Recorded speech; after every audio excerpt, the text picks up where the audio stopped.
ত্রিপুরা সীমান্তে অর্থাৎ ভারত ও বাংলাদেশ সীমান্তে আজকে যে ঘটনা ঘটলো তা কিন্তু ভারতের জন্য অত্যন্ত ভয়ঙ্কর কিছু যে নিয়ে আসছে তা পরিষ্কার।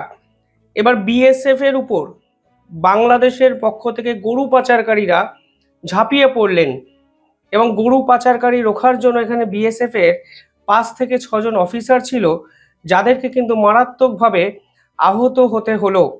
যে খবর সামনে আসছে সেখানে বলা হচ্ছে 5 জন বিএসএফ আধিকারিক অর্থাৎ সেনা জওয়ান তারা কিন্তু ভীষণ মাত্রায় আহত হয়েছেন এবং বাংলাদেশের গরু পাচারকারীরা তাদেরকে শুধু আহত করেছে তা নয়, এই অঞ্চলে মানে এখানে যে বিএসএফ এর গাড়িটি ছিল সেটাও সম্পূর্ণভাবে তারা ধ্বংস করে দিয়েছে।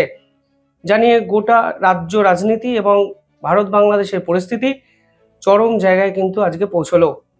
যে খবর সামনে আসছে সেখানে পরিষ্কার বলা হচ্ছে ত্রিপুরায় পার্টিকুলারলি একটি হাইওয়ে আছে, যে হাইওয়েটি শহরের সঙ্গে সীমান্তবর্তী অঞ্চলকে কানেক্ট করে। আর সেখানে গরু পাচার সন্দেহে একটি গাড়িকে থামানোর চেষ্টা করা হয় বিএসএফ এর পক্ষ থেকে। সেই গাড়িতে অসংখ্য মানুষ ছিলেন এবং তারা রীতিমতো বিএসএফ এর আধিকারিকের উপর ঝাঁপিয়ে পড়েন। এতে বিএসএফ এর আধিকারিকরা আহত হন এবং গুলি চালানোর সম্ভাবনা থাকলেও বিএসএফ কিন্তু কোনো অবস্থায় গুলি চালায়নি। যদিও এই সংযম আসলে বিএসএফ এর পক্ষে ভালো দিক নাকি খারাপ দিক তুলে ধরলো আন্তর্জাতিক স্তরে, সেই প্রশ্ন কিন্তু উঠে যায়। তবে বিএসএফ জওয়ানরা যে সিদ্ধান্ত নিয়েছে সেই সিদ্ধান্তকে সমর্থন করেও বলা উচিত যে মোহাম্মদ ইউনূসের পক্ষ থেকে বাড়াবাড়িটা বোধহয় এবার সর্বোচ্চ জায়গায় পৌঁছতে শুরু করেছে। আমাদের দেশে ঢুকে গরু পাচার করার সময় আমাদের জওয়ানের উপর এই ধরনের আক্রমণ তা কিন্তু কোনোভাবেই মানা সম্ভব নয় এবং এর ফলে বিএসএফ এর যে ক্রেডেনশিয়াল সেই ক্রেডেনশিয়ালে কিন্তু সরাসরি চ্যালেঞ্জ ছোড়া হলো বাংলাদেশের পক্ষ থেকে। মোহাম্মদ ইউনূস আর কি, তিনি প্রথাগত নিয়মে বলবেন অনুপ্রবেশকারী বলে কোনো সমস্যা নেই, বাংলাদেশ থেকে কেউ বর্ডার ক্রস করে না, বাংলাদেশের মানুষ শান্তিতে আছে, ভারত এবং ভারতের মিডিয়া যা বলে সব বানিয়ে বানিয়ে মিথ্যে কথা বলে। কিন্তু দেখুন একাধিক তথ্যে এটা প্রকাশ পেয়েছে যে বিএসএফ এর উপর সত্যি ঝাঁপিয়ে পড়েছে একদল বাংলাদেশি, যার ফলে বিএসএফ জওয়ানরা রীতিমতো ইনজোর্ড, তারা কিন্তু চিকিৎসাধীন। যাই হোক, এই তথ্য যখন সামনে এলো তখন পাকিস্তানের দিক থেকে আরো একটি তথ্য আমাদের সামনে এলো। সেখানে বলা হচ্ছে যে পাকিস্তান এবার ভারতকে অশান্ত করতে চাইছে নেপাল এবং বাংলাদেশের দিক থেকে। অর্থাৎ নেপাল থেকে ব্যাপক হারে পাকিস্তানের বিভিন্ন জঙ্গিদের ঢুকিয়ে দেওয়ার চেষ্টা করা হচ্ছে ভারতে। অন্যদিকে বাংলাদেশের পক্ষ থেকেও সীমান্তবর্তী অঞ্চলে একাধিক এমন অ্যাক্টিভিটি পাকিস্তানের পক্ষ থেকে করা হচ্ছে যাতে ভারতবর্ষ বিপদে পড়তে পারে। আর এখানেই কিন্তু বিএসএফ এর চ্যালেঞ্জ ডি, আর এখানেই কিন্তু অনুপ্রবেশকারীদের আটকানো উচিত।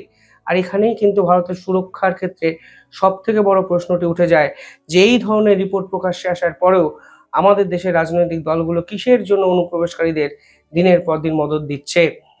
দেখুন এখানে পরিষ্কার বলা হচ্ছে যে তুরস্ক এই পুরো প্রসেসটায় পাকিস্তান এবং বাংলাদেশকে সহায়তা করছে এবং তুরস্ক, বাংলাদেশ, পাকিস্তান একত্রে ইসলামিক ন্যাটো তৈরি করতে চাইছে এবং সেই ন্যাটো তৈরি করার প্রথম পদক্ষেপ হলো নেপাল এবং বাংলাদেশ থেকে অনুপ্রবেশকারী ভারত টোপকে মানে বর্ডার টোপকে ভারতে ঢুকিয়ে দাও। আর এই ধরনের অনুপ্রবেশকারীরা কখনো গরু পাচার করতে গিয়ে ধরা পড়ছে, কখনো সোনা পাচার করতে গিয়ে ধরা পড়ছে, বা কখনো সীমান্ত পেরোনোর সময় বিএসএফ এর হাতে গ্রেফতার হচ্ছে।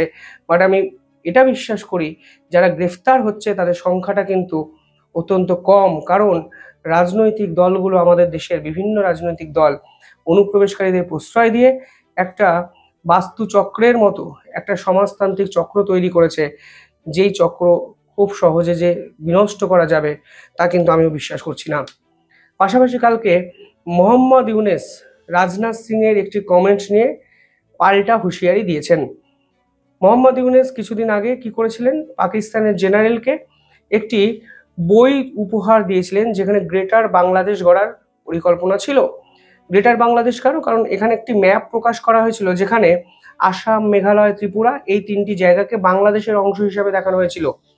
রাজনাথ সিং কড়া হুঁশিয়ারি দিয়ে বলেছিলেন যে মোহাম্মদ ইউনূসের উচিত তিনি যে কথাগুলো বলছেন সেগুলোকে নতুন করে রিচেক করে বলা। ভারত চুপ করে আছে মানে এটা নয় ভারত দুর্বল, ভারত এই মুহূর্তে বাংলাদেশের সঙ্গে কোনো সংঘাত চায় না। কিন্তু বাংলাদেশের পক্ষ থেকে আজকে একটি স্টেটমেন্ট এসছে যেখানে বলা হয়েছে মোহাম্মদ ইউনূসের এই স্টেটমেন্ট আসলে ইনকারেক্ট, অর্থাৎ সঠিক নয়। কি সঠিক নয়? মোহাম্মদ ইউনূস দিনের পর দিন যে কথাগুলো বলেছেন, সেই কথাগুলো আলটিমেটলি ভারত বিরোধিতার ছাপ প্রকাশ করে। তিনি ক্রমাগত ভারতকে অশান্ত করার পরিকল্পনা করেছেন, কখনো সেভেন সিস্টার্স দিয়ে, কিংবা কখনো পাকিস্তানের সঙ্গে হাত মিলিয়ে অন্য কোনো উপায়। তো মোহাম্মদ ইউনূসকে হুঁশিয়ারি দিয়ে রাজনাথ সিং বলেছেন যে আপনি যে কথাগুলো বলছেন ভেবে বলুন, কোনো অবস্থাতেই ভারত দুর্বল নয় এবং ভারত বাংলাদেশের সঙ্গে যুদ্ধ চায় না, কিন্তু এটা মানে এটা নয় যে আমরা তৈরি নই। এই কথার মধ্যে ইনকারেক্টনেসটা কোথা দিয়ে দেখতে পেল বাংলাদেশ আমি জানি না, তবে তারা অফিসিয়ালি বিবৃতি দিয়ে জানিয়েছে রাজনাথ সিং এর এই কথাটি হলো ইনকারেক্ট এবং not respectful of property and diplomatic necessity of two nations, এই ধরনের একটি সেন্টেন্স তারা লিখেছে। অর্থাৎ তারা বলতে চাইছে যে দুই দেশের কূটনৈতিক যে সম্পর্ক, সেই সম্পর্কে এই ধরনের হুমকি আর হুঁশিয়ারি নিঃসন্দেহে ভালো বার্তা দেয়নি। এবার ডিপ্লোম্যাসি নিয়ে যদি কথা বলি, ভারত এবং বাংলাদেশের মধ্যে বর্তমানে ডিপ্লোম্যাটিক রিলেশনটা কোথায় আছে সেটাই একটা বড় প্রশ্ন।